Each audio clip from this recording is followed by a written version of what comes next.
Ajurveda je jedna od veda, indijskih svetih spisa. Na sanskrtu ta riječ znači znanje o životu. U ono davno doba dok čovjek još nije zaboravio da je dio prirode i okoliša, rješenje za svoje životne nedaće tražio je upravo tamo. A bolest je nekad, kao i danas, bila jedna od najgorih nedaća koje čovjeka mogla zadesiti. Promatranjem i razumijevanjem prirode i života oko sebe počeo se stvarati u neka davna vremena jedan od najstarijih sustava liječenja, Ajurveda. O Ajurvedi na zapadu se nije znalo puno i uvijek imala neki prizvuk egzotike. No posljednjih desetljeća sve je prisutnija, sve manje egzotična, a sve više prihvaćena. Širenjem Ajurvede u svakodnevicu pojavile su se i mogućnosti studiranja ajurvedske medicine i bez odlaska na drugi kraj svijeta. U nekim europskim zemljama studije Ajurvede postoje već nekoliko godina, a odnedavno i ovdje, u Hrvatskoj. I pitanje je vremena do kada ćemo je sretati ovdje, na rubu znanosti.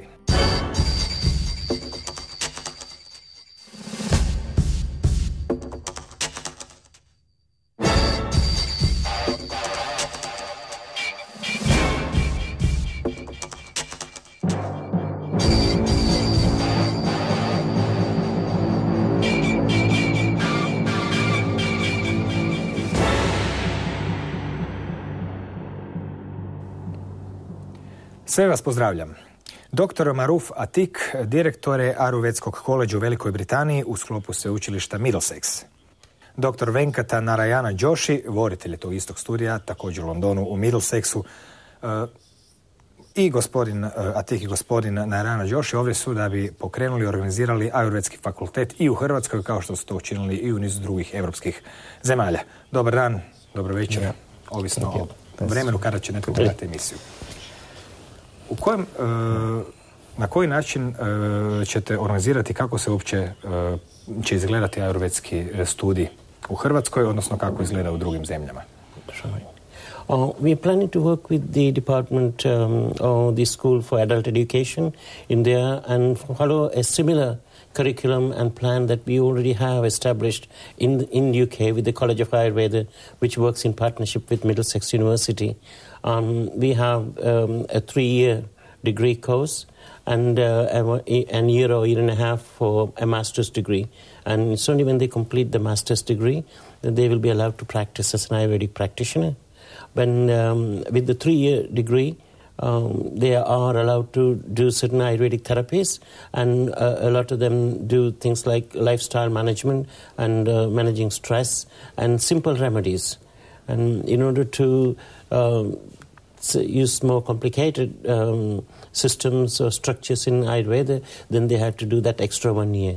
Now, in Croatia, we are planning to establish what the college is doing is to give the basic understanding, which is a 3-year program, which will then enable them to practice some Ayurvedic medicine therapies in this country, as far as the regulations of the government will allow. And then they'll also have an opportunity to do further education and become a full-fledged practitioner. Mm-hmm. And it all depends on different countries, what their regulations and what their norms are to allow them to practice. Približite nam malo svijet obrazovanja u Ajurvedi. Naime, Ajurveda danas u Hrvatskoj više nije toliko egzotičan pojam kao prije 10 ili 15 godina. Međutim, često puta ju se povezuje sa nekakvom egzotičnom tehnikom iz neke daleke zemlje, ponekad ju se smatra alternativnom medicinom i slično, no malo je poznato da u Indiji, za razliku od Hrvatske, postoji čak, ja mislim, 6, da kažemo, službenih medicinskih sustava. Kod nas imamo jedan koji je služben. Kad kažem služben, mislim da imaju osiguranje i bolnice i slično. U kojoj mjeri Ajurveda i Ajurvedski fakultet zastupljen unutar te podjele raznih medicinskih škola u Indiji? Yes. Now, when you look at Ayurvedic medicine or Ayurveda as such, you're right to say that in India there are different systems. Yes, each country has its own medical system. Like China, they have their Chinese medicine. Russia, they had their own Russian systems of medicine. In the same way, India has its own Indian system of medicine.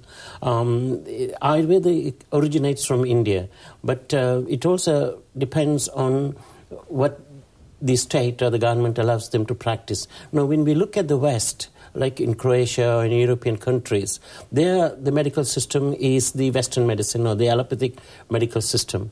But the strength in Ayurveda does not look only at the person when they get ill, But Ayurveda's strength is looking at people before they become ill. So it's very strong in health promotion, in promoting the health, in allowing the healthy people to stay healthy. And that can be practiced anywhere in the world, in any country. It's to maintain the health. But then when it comes to difficult or very acute health problems or conditions, then they have their own systems. Then people can be referred to the allopathic system. So Ayurveda works very well in the primary health care, in the basic health, before it becomes too difficult or too complicated. And also in some of these acute conditions, we train Ayurvedic physicians to be able to recognize their limitations, what they can do and what they cannot do. And then they can refer them to the hospitals or medical centers which can deal with that. So that is a system which we can apply across the world to anywhere. It saves the health system a lot of time, a lot of money, because this is another level where illnesses can be identified before it becomes very acute, and we need to use very expensive medicines or drugs. So in Ayurveda we have what we call daily regimes, daily routines in order to look after your health. Then there are ways of nutrition and lifestyle, managing stress. And then if you are becoming ill, there are ways that you can detect or find what are the symptoms that's making you imbalance or causing illness within yourself. And then you can take advice. So there are a lot of simple remedies that we almost do every day at homes. Our grandmothers, our parents have been doing that. It's a universal system. Ayurveda, although it started in India, it doesn't mean it only belongs to India. It's a universal system. Wherever people are there, they can look after their health using certain principles that is mentioned in Ayurveda. Exactly to add up that question. And when I was in Dr. Tomislav's house, and I started beginning to understand, well, Ayurveda is everywhere. Ayurveda is in Croatia, because we visited the green market where you could see the 96-year-old woman. She is selling the cream, and also the cream is exactly the tasteful rather than, it's more like butter. And the taste of that butter coming to ghee in Ayurveda, and that's what the principles of, I have seen even the old lady selling the herbs in the market. And lots of things I was very fascinated to know about it. Each culture, tradition preserved these values, and they come out with different names. So it is the whole system of learning health and as well as being happy, and the name which is in Sanskrit coming as Ayurveda. Otherwise you can call it in your own traditional medicine or a complementary medicine. They are existing everywhere, where the colonization, where the some sort of living principle standards, civilization is there, and there these kind of traditions are being preserved, and one or the other day they will come up and then they are using. And I was fascinated to see those fermented kind of vegetables being sold under the market. And that's what the Ayurveda always believing in, sweet taste, sour taste, salty, pungent, that means spicy, bitter, astringent. And mix these 6 tastes, that's Ayurveda. So you have to know the principles. That's what I Sviđa mi se taj gurmanski aspekt Ajurvede. S obzirom na organizaciju Hrvatskog studija Ajurvede, vi ste voditelj studija u Middlesexu, možete nam pisati obaveze tjedne, dnevne studenata, koliko vremena su oni zapravo okupirani, kako izgleda organizacija dnevnog rada i studija tijekom tih 3 godine ili koliko? Yeah, that's part of... The 3-year study is it's an integrated course what we do in the Middlesex University because UK is in a peculiar situation where it is legally allowed to practice herbal medicine. But it is an unregulated profession at the moment. But the UK is trying to do is to regulate that. And one way of regulating is through having an education system which is recognized. Now, within the 3 years of the teaching, we start with the set basic principles of Ayurveda, what is health, and looking at the person as a whole person, not just the physical body. But in Ayurveda, a person is made out of his...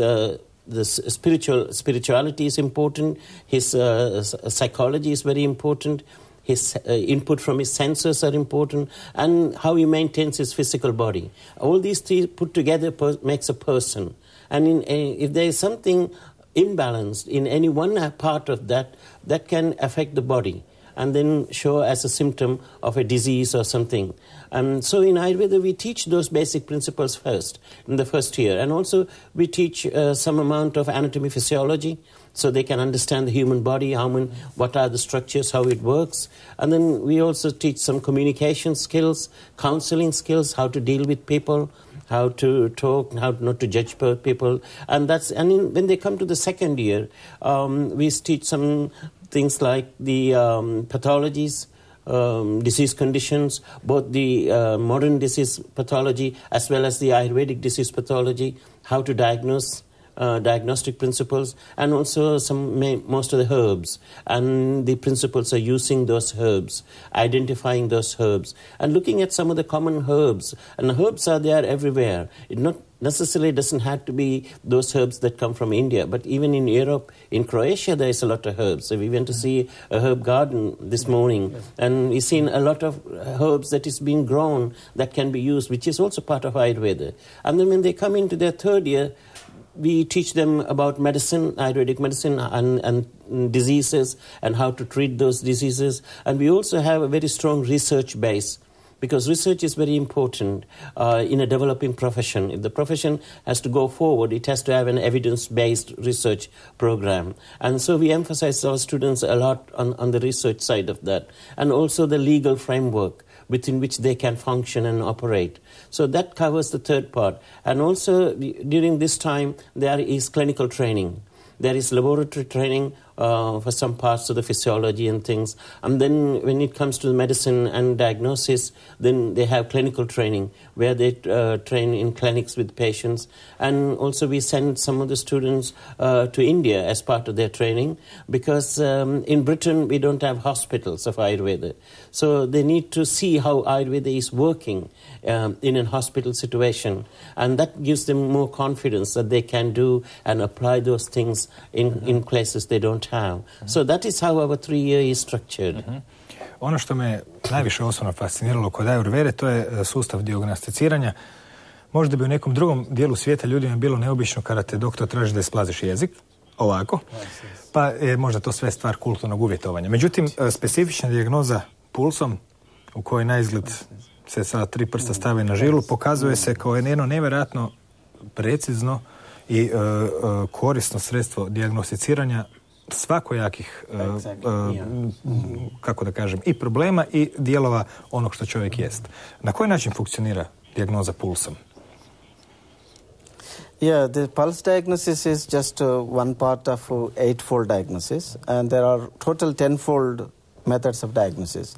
But this is the broad aspect of looking into somebody's life circumstances. For example, say, if you say like 10-fold examination is where you are born and brought up, and what sort of childhood you had, and where did you migrate, and the kind of understanding the geographical locations. And then that's the growth and development since childhood, and what sort of significance it places when you grow and become, elderly and elderly. And are you carrying the kind of the diseases which you brought from genetical predisposition to this, some of the hot countries to cold country migrations. So Ayurveda looking at a broad level, understanding your lifestyle and where you are born up, and how is your tissues. It's not just only looking tongue, but even by looking, even in modern science, contemporary science, by inspection. So the patient is walking through, and you see that how he's walking, whether he's walking with confidence or not. Several things. Appearance, built-in, behavior, and then the response.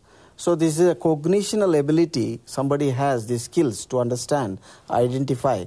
It's not it's not difficult to say about these kind of experiences. If somebody is blessed with these cognitional abilities, and they say that, are you worried? Why are you angry? And when you can recognize these simple emotional unrestfulness, and by seeing them, you can recognize by the color of the skin, texture of the nails, looking at the features of the face or the eyes and how he responds, speech, everything. So that's the way 10-fold examination, pulse examination one is the 8-fold examination. But pulse examination basically, it developed on the basis of the 3 humors, because our body is built in with these 5 elements. So we cannot deny that the 5 elements coming from the space and the wind which is atmosphere and as well as this fire and the water and then the earth. So we cannot go beyond these 5 elements. We are in this and the entire universe. Potrebno je pronaći formulu za čovjeka koji je uvijek sastavljen na neki način omjerom tih elemenata. Yeah. Što je dobro za jednog, nije dobro za drugog. It is easy. Yeah, absolutely. It is. Yeah, absolutely. By looking at the pulse, you can see that whether or there's how many principles are being filled in through. You can say like the air principle, then it's air and space together makes you. It's like a very basic momentum in the body, the initiation, the circulation, pumping, and the cellular, exchanges and spontaneous movements and communications. This is all just one thing we consider it as a body atmosphere, which is a body wind actually. And even if you're not hungry and you can hear the tummy noises, that's what it is, where the noise is coming from tummy. So that's the voice, which is coming from the turbulence of this atmosphere. So any body, that's the control. We can say that whether a person is built in with this energy of this vata system, that's the wind system, or the fire system. If the fiery man, you can see that he is very angry and you can get like facial gushy feeling, blood circulation, and you can't tolerate when he is hungry. So it's like heat being generated, the metabolic pathways. So this is the general features of looking into whether I have more fire principle in me or more wind principle, the momentum in me. If this momentum, say that these people, he said, sometime here and they're fickle-minded, is quickly change their movements. And quickly, there is no decision-making mind, basically. Why is this mind behaving like this? Because the body is responding with this kind of unusual movement of this vata or the atmosphere, body atmosphere. These biochemical responses influencing the mind. And the person is not stable with his thoughts. And so does several aspects of this.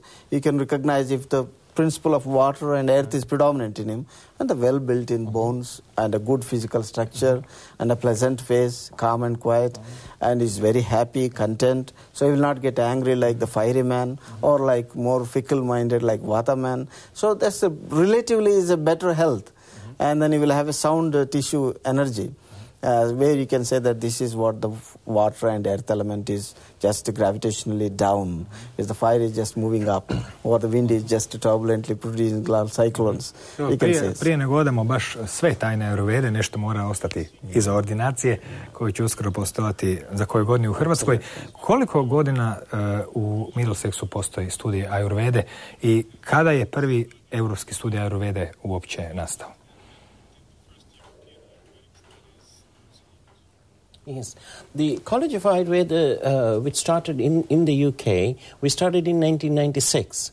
We set up the school to teach some of the Ayurvedic principles, because at that time also we was formed the Ayurvedic Medical Association, which had its own code of conduct and was looking after the profession of Ayurvedic medicine. And later it became the Ayurvedic Practitioners Association, which is one of the active associations which is taking part in the regulatory processes within the UK. So in 1996 we set up this school of College of Ayurveda.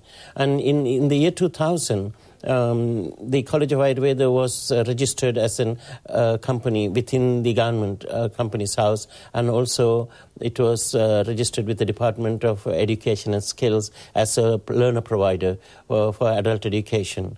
And then we continued to teach during that time, and in 2006 we were affiliated or joined in with the Middlesex University in order to offer degree programs. Because when the regulations were in the process of being made, it became evident that any education system should have a strong academic background. It should be vested within a profession. So the universities are the best academic institutions which will safeguard the quality of the education. So we were lucky to be able to go into the Middlesex University. And at that time, most of the complementary medicines, as it is called in the UK, with the Chinese medicine and the Western herbal medicine, were also seeking university recognition. And with Ayurveda, Middlesex University was able to bring in all these together.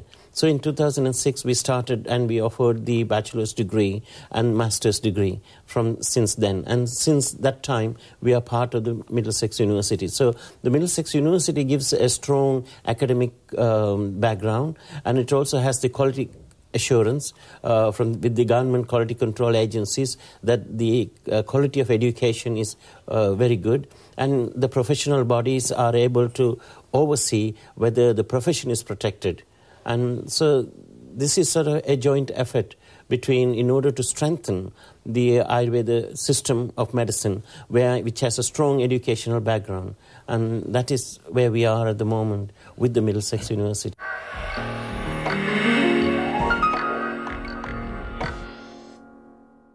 Gdje i kada studirati Ajurvedu u Hrvatskoj? Kako započeti, koliko vremena odvojiti? I još poneki važni detalje. Đulijano Marinković.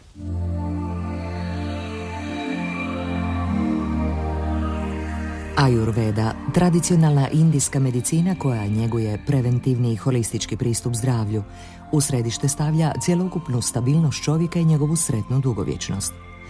Zahvaljujući zakonu iz 1970. godine, Središnje vijeće indijske medicine ozakonilo institucije koje mogu organizirati studij Ajurvede. Tako su standardizirane kvalifikacije koje ajurvedski liječnici moraju ispunjavati tijekom i poslije studija. Indijska vlada danas podupire istraživanja i edukacije na nacionalnoj razini, tako da je više od 100 fakulteta ovlašteno za izdavanje diploma iz tradicionalne medicine. Tamo svi imaju strukturiran sustav i standardiziran sustav školovanja u kojima svi polažu isti smjer, doktori zapadne medicine, Ajurveda, do jedne granice oni svi uče isto, odnosno ove osnovne nauke medicinskog nauka, temelje, i onda se nadograđuju svoje tradiciji. Na zapadu je to nešto malo drugačije, s obzirom da je Svjetska zdravstvena organizacija u neprestanoj suradnji sa indijskom vladom, u kojem su odredili određene standarde po 3-4 stupnja o modelu školovanja ajurvedskih praktikanata svih vrsta na zapadu. U zapadnoj kulturi često možemo naići na stereotipe koji mistificiraju ajurvedu kao dio nekakve čudne strane prakse. Međutim, zahvaljujući inicijativama doktora Marufa Atika, Ajurveda se uspješno približava zapadnoj medicini.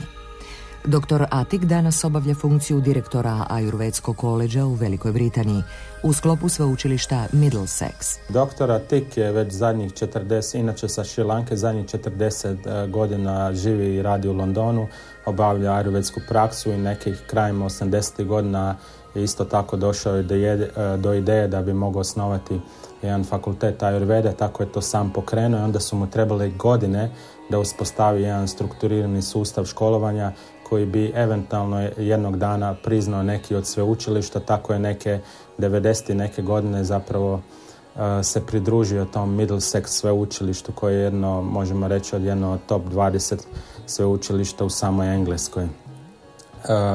Što se tiče same edukacije u Londonu, to je tamo Ajurveda je priznata, kako bi rekao, ljudi kad završe mogu se registrirati kao praktikanti ajurvedske medicine i u tom sustavu potpuno imaju legitimitet i sve ostalo. Međunarodna konferencija Ajurvede, koju je sponzoriralo Indijsko ministarstvo zdravstva, održana je u Budimpešti u rujnu 2007. godine. Okupila je stručnjake Ajurvede iz cijelog svijeta koji su ondje prezentirali svoje radove. Na taj se način pokreće rasprava o zakonskoj regulativi u različitim zemljama o praksi indijske tradicionalne medicine. Tomislav Petrušić iz Ajurvedskog centra Somalata i dr. Atik došli su na zamisao o pokretanju ajurvedske škole i u Zagrebu. Sama ideja školovanja u Hrvatskoj je ta da mi na neki način ne bi sada tražili nekakvo, da tako kažemo, formalni status unutar same Hrvatske, ali znamo da se Hrvatska sad približava samoj Europskoj zajednici i vjerujem dok će eventualno prvi studenti završiti taj prvi stupanj, odnosno 3 godine će Hrvatska već biti u Europi, tako da će ta mogućnost sa takvom diplomom koju će dobiti iz Londona i samim time što će Hrvatska biti u Europskoj zajednici biti puno daleko veće mogućnosti nego što to jesu sada, možda se čini ovoga trenutka. Ali ono koja je vrijednost toga da će svi zainteresirani, odnosno polaznici, dobiti jedno autohtono znanje, znači od tih ljudi koji dolaze od tamo od kuda je nastala Ajurveda, da je to jedan priznati fakultet koji je u sklopu sveučilišta i da znači sama diploma je od tog fakulteta iz Londona, s time da svi zainteresirani kasni u nekakvom kasnijem slijedu školovanja imat će mogućnosti za diplomski po ovom novom bolonjskom sustavu. Znači to bi neki bio magisterij, postdiplomski će moći zainteresirani isto tako dati u Indiji, u samoj Indiji, s obzirom da je fakultet pridružen jednom indijskom sveučilištu ajurvedske medicine u Indiji. Polaznici studija moraju ispunjavati minimalne uvjete završene 4-godišnje srednje škole.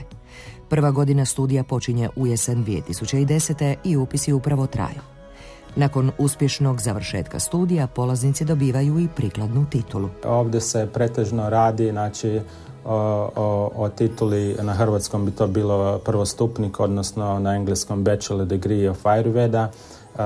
Polaznik će, znači, student će biti osposobljen da daje jedne ajurvedske konzultacije, drugim riječima, znači ajurvedsku dijagnostiku, ajurvedsku preporuku o ishrani i sve ono ostale, ajurvedsku preporuku u nekakvim vrstama terapije u ajurvedi. Znači sve ono što bi na nekakvom stupnju mogao dobiti, s obzirom na fakultet dosta sažet, znači u te 3 godine to je školovanje po novom stupnju Bolonje koja uključuje isto tako i praksu. Recimo na kraju 3. godine polaznici moraju ići u Indiju i provesti 2 mjeseca u ajurvedskoj bolnici u Indiji. Morat će pisati određene seminarske radove, s time da od samog početka učite isto tako osnove ove zapadne medicine, odnosno sve ono što je iziskuje, anatomiju, fiziologiju, patologiju, znači program će biti 99% vrlo sličan u Londonu, s time da ćemo ga malo prilagoditi za ovu našu lokalnu kulturu. Znači ne radi se o nikakvoj filozofiji ili nikakvoj sekti ili nikakvom vegetarijanstvu, bilo čemu drugome, već radi se o jednoj etabliranom nauci koja je već zadnjih 20 godina poprimila određene strukture školovanja na zapadu. Tijekom 1000 godina Ajurveda je razvila karakterističnu medicinsku dijagnostiku koju i danas rabi kod pregleda pacijenata. Znači, ajurvedska dijagnostika se temelji na upravo tim konstitutivnim uzročnim energijama i njihovom odnosu u svakodnevnom životu. To su neinvazivne tehnike za razliku od alopatskih koji su, recimo, možemo reći invazivne i tehnološke, koji se baziraju na nekakvim vanjskim instrumentima koje liječniku govore o nekakvim promjenama u čovjeku. Znači, u ajurvedskoj dijagnostiki možemo vidjeti sva stanja čovjeka, znači duh i tijelo, znači u kakvom je on stanju i samim time ispraviti određena stanja da bi čovjek mogao se vratiti u neko stanje ravnoteže. Obično se to radi o dijagnostici pomoću pulsa koja govori o svemu, znači u iskusnom dijagnostičaru može govoriti najveće detalje stvarno o čovjekom životu, pomoću dijagnostike, pomoću očiju, pomoću boje kože, pomoću topline kože, pomoću boje glasa, znači po fizičkom izgledu.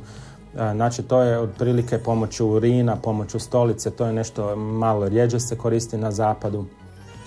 Ali u svakom slučaju to i sve govori, znači te sve ljudske izlučevine zapravo isto tako govore o nekakvom stanju samoga čovjeka. Kako izgleda suživot ajurvedske medicine i alopatske medicine u jednoj zemlji? Da li međusobno, da kažem, liječnici izmjenjuju iskustva, jer ipak novo znanje donosi neke nove viruse informacija i najčešće takvi spojevi urode nekakvim lijepim voćem, da tako kažem. Yeah, when we look into these two aspects, like you can see like a railway track and two lines, and it look like when you go at the end they merge it. But the problem is the physical way of looking into the conventional medicine, contemporary conventional modern medicine, which is a few centuries old, and it's being just invented through from this more trial and error methods based on the facts or the sensory findings, you can say. So what is the fact? and a fiction. That we have to understand first before we answer this. We'll say that the facts are which I experience. I know, I understand, and now I understand. But the thing is, the fiction is, it's beyond the senses. The fact is, there are many microbes here, and that's a fact. But is it a fact? Can you see them? Can you experience them? No. When I get infected or illness, I experience there are bugs in me. But thing is, they needed a fact, the microscope, or the things to look at it, that they is filled up with bugs here.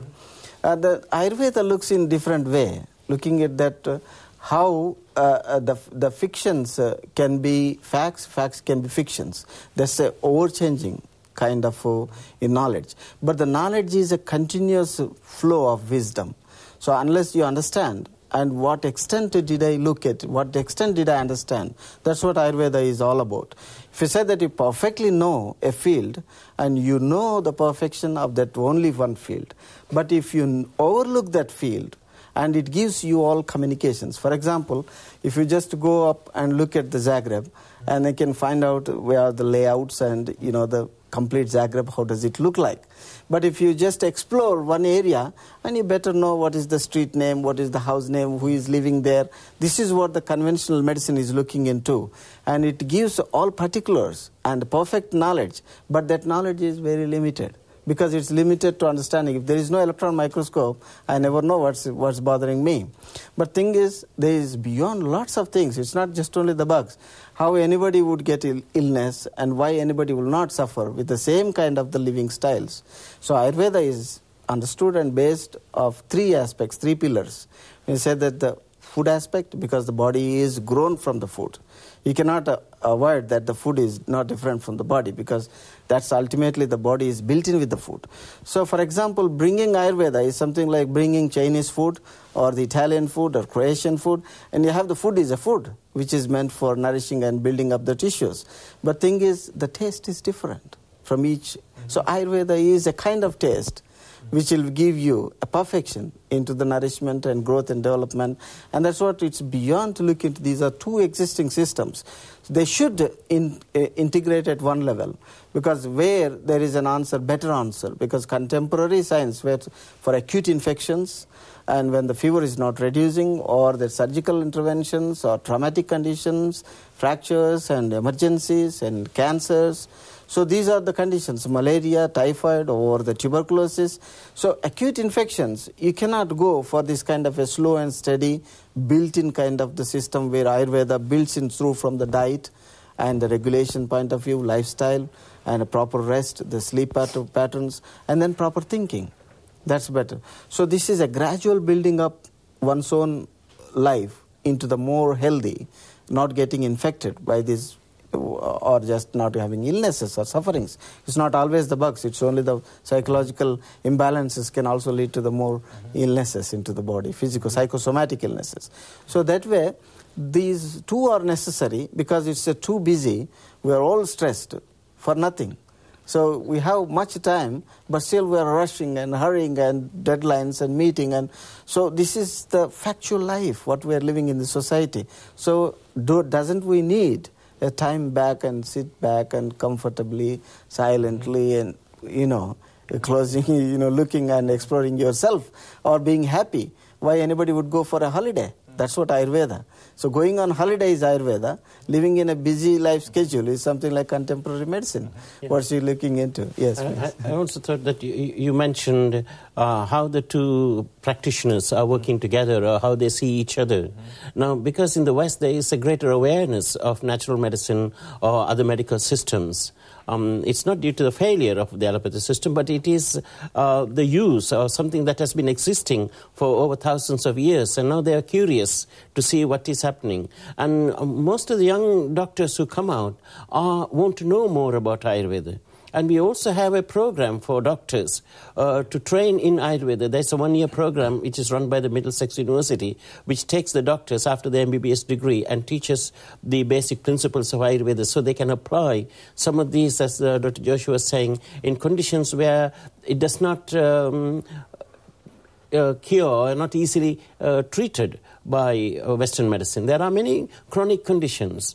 If a person gets a paralysis, he's just left with physiotherapy. There's nothing one can do. But in Ayurveda, there are a lot of things that we can try to stimulate his systems and start to work.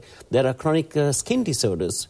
They all use steroid and nothing else for those problems. But then in Ayurveda, it's a different approach. We can cleanse the skin and the blood and make the tissues more healthy. So there are different areas one can do more concentrate and others can do something different. Like if a person has an appendicitis, it's foolish to go to an Ayurvedic physician. So you need to send them to a Western doctor where they can operate on it and have surgery. So, or if it comes with a heart disease or with a fracture.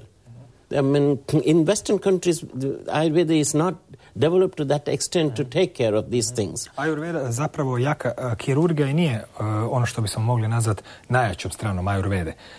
Ali mi se zato čini da je Ajurveda na zapadu na određeni način čak isputana i da se ne može razmahati u punom smislu zbog određenih nerazumijevanja po pitanju nekih tvari. Recimo, postoji cijela medicina, rasa medicina ili kako se već zove, koja se bavi metalima. Naravno, neki od tih metala su jednoznačno obilježeni na zapadu kao otrovni metali i oni to zapravo jesu. Međutim, u mnogim okolnostima se u ajurvedskim pripravcima kroz puno faza takvi metali pročišćavaju i dovode u takva stanja, čak i agregatna stanja kao tvrda, kruta živa recimo, ne, da oni postanu na neki način lijekovi. Međutim, naravno, takva kvalifikacija na zapadu ne postoji i čini mi se da mnoge metode i zahvati koje bi Ajurveda mogla ponuditi zapravo ne može ponuditi jer bi radila protiv zakona koji neke stvari a priori proglašavaju opasnima ili otrovnima, što u nekom drugom stanju one to zapravo i nisu, u nekom naravno jesu. Kako se Ajurveda na zapadu nosi s tim ograničenjima u kojima ne može napraviti onaj pravi zahvat koji možda liječnik ajurvedski htio i mogao u Indiji ili na Šrilanci ili negdje drugdje? Is that's what I mentioned before.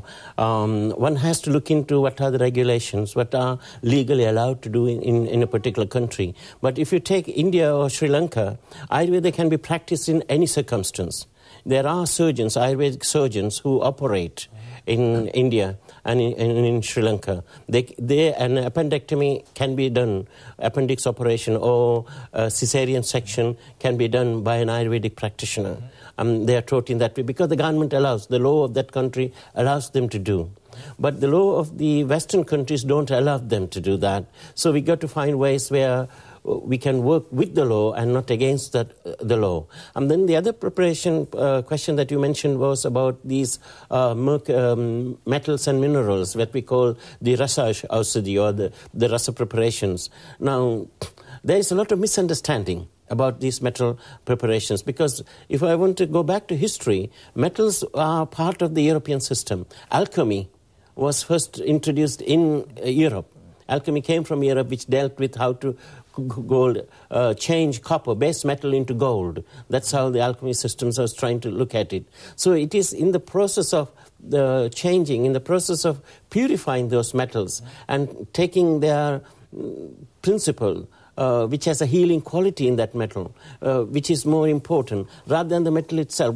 Because if you take one of the rasa preparations, it doesn't have the actual metal in them. It has the energy, which is similar to in homeopathy. In homeopathic medicine, you have the energies of herbs or metals, but you don't have the metal itself. Homeopathy gives you arsenic, but it doesn't have arsenic in those tablets, but it has the signature or the energy. In the same way, when we have bhashmas, when we have gold bhashma, or made out of gold or lead or mercury, you don't have that mercury in a toxic way. It is being detoxified, it is chelated, so it can be easily absorbed by the system and work by creating certain energies within the system. And they are very powerful medicines, which is used in India and in Sri Lanka or in places where Ayurveda is allowed to practice legally. But in the West, there needs a lot of research and education. And I'm pretty sure once the West understands that these are quite safe, then we may have a chance to practice. Then also, we had a very bad publicity, a bad name about using these metals. Sometimes you would have read from the States, there were a lot of papers which came out. But that is also in the way of processing. Because when we are looking at commercializing, certain companies take shortcuts.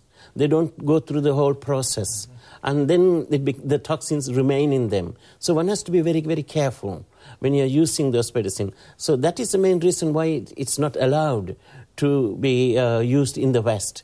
Because we don't, even in India, we don't have regulations which will look at the whole industry in a uniform way.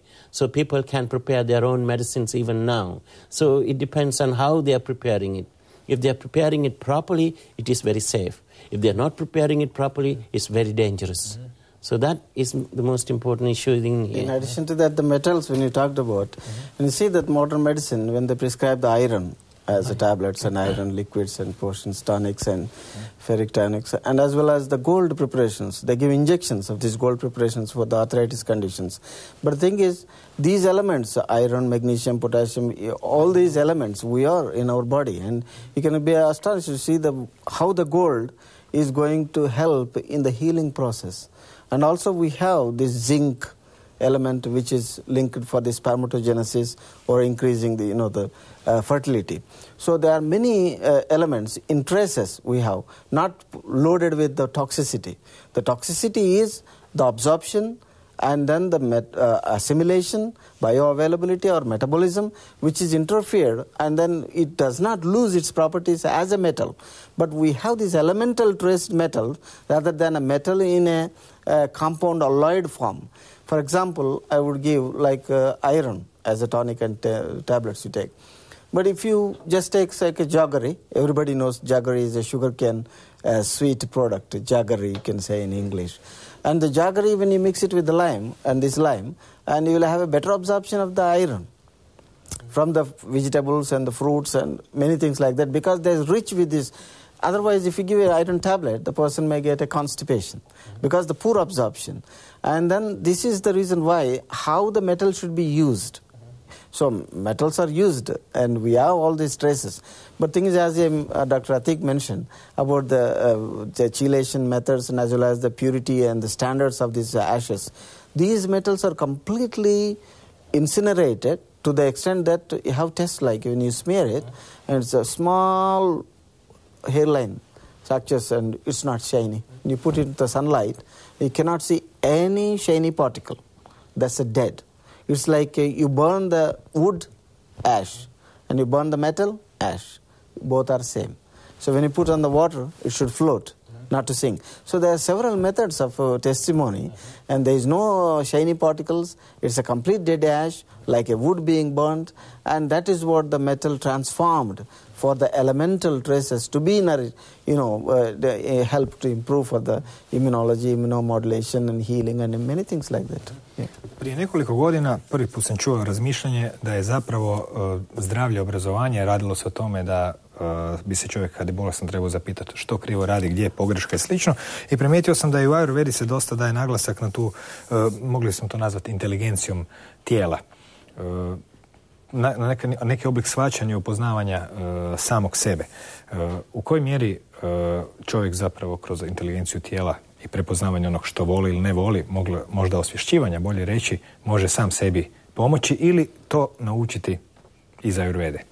In every person there is that level of consciousness, or that is oneself, which is like a small voice telling us what is good and what is bad. And very often we don't listen to that voice. When you go into a bar, sometimes your voice will say, oh no, that drink is not very good. But because everybody is drinking, you take them and then you get drunk or you get intoxicated with that. But if you had listened to your voice, then you wouldn't have taken in. And that's what we call prajnaparada, or the violation of our own wisdom. And that's one area that we need. So we need to start looking at ourselves and what is good, and also what is the environment in which we live. Because the food that is grown in the environment is also useful to our own body because it's in tune with the environment. As Dr. Joshi mentioned, everything in this world is made out of these 5 elements or 5 main structures, whether they're outside or the inside of our body. And how we harmonize these two together, we maintain our health, our we are in healthy. And then if we don't harmonize, if we take more of one thing than the other, then we get a disharmony, and that creates an imbalance within our system, and then it manifests as an illness within our body. So it's just to listen to our own voice, own nature, and look things what we like and what we don't like. Even when we eat food, when we go to a buffet or when we go to eat something, sometimes we look at the food and you feel, oh, this is very nice, I like to eat some. It's good for you. Another food you will feel, no, I don't think it's very good. But because everybody is taking, I'll also try and eat. Oh, it's something new, let me eat. But if you go against your own wisdom, yes, then you get. So it's best thing is to listen to you, find out what your own nature is, because each person have their own way of behaving, own way of thinking, which we divide our body into 7 different categories. And when you don't increase any one of those kinds in nature, then there's a balance. So as long as we maintain that balance between the nature, between the environment, between ourselves, and listen to our own body's voice, then we can stay in health. Podsjetimo za kraj, jer blizu smo kraja, one koji su se tek sad ukopčali u emisiju, kao što se meni obično događa da uđemo u neku emisiju u zadnjih 5 minuta, da je početak razgovora bio namijenjen organizaciji Ajurvedskog koleđa u Hrvatskoj, koji je upravo u tijeku, da ne kažem, evo, rađa se ili se rodio. Na koji način je taj hrvatski studij Ajurvede povezan sa sveučilištem u Middlesexu, odnosno na koji način se, da kažem, dobivaju diplome, ocjenjuje i daje nekakva garancija za koju ste spominjali da unutar sveučilišta postoji i slično. Kako bi to trebalo biti u Hrvatskoj, kakvi bi trebali biti predavači, na kojem jeziku i slično? Right. Now, the College of Ayurveda will be like a unit, a nucleus, which will sort of bring in the education system that has been applied at the Middlesex University to Croatian. So we work like a catalyst. So we are looking at the college is not only in Croatia, also across the other European countries, which I'm working with places like Belgium, Amsterdam.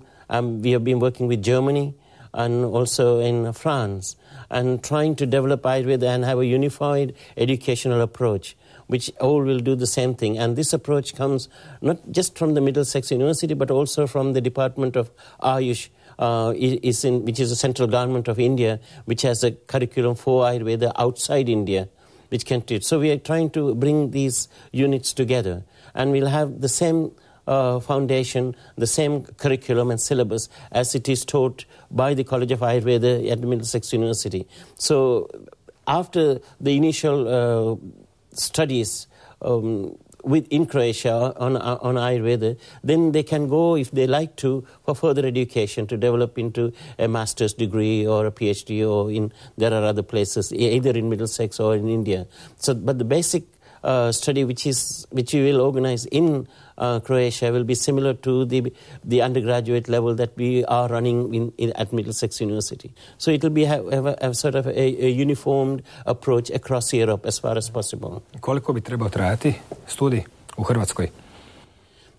It's roughly 3 years.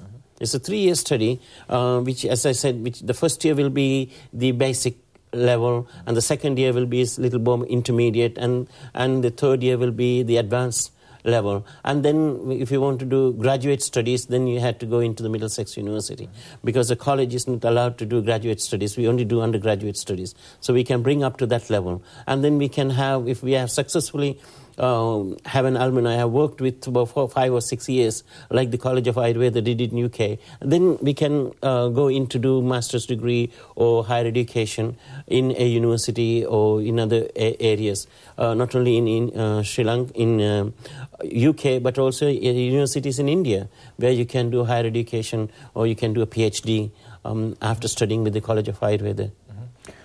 Hvala vam na gostovanju u emisiji. Ajurveda nije s nama bila prvi put, nije niti zadnji. Nadam se da će postavljanje fakulteta u Hrvatskoj i ajurvedske škole i vezane uz Middlesex University proteći po planu. Zapad je neka svoja medicinska znanja već odavno izveo na istok. Možda je vrijeme da se klatno zanjiša u suprotnom smjeru, jer znanje je univerzalno kao što su valjda ljudi i do neke sljedeće emisije koja će govoriti o temama vezanim uz zdravlje. Pozdravit ću vas već tradicionalno, pomalo čak i demode, ali uvijek u ovakvim okolnostima svakako prikladno. Zdravo!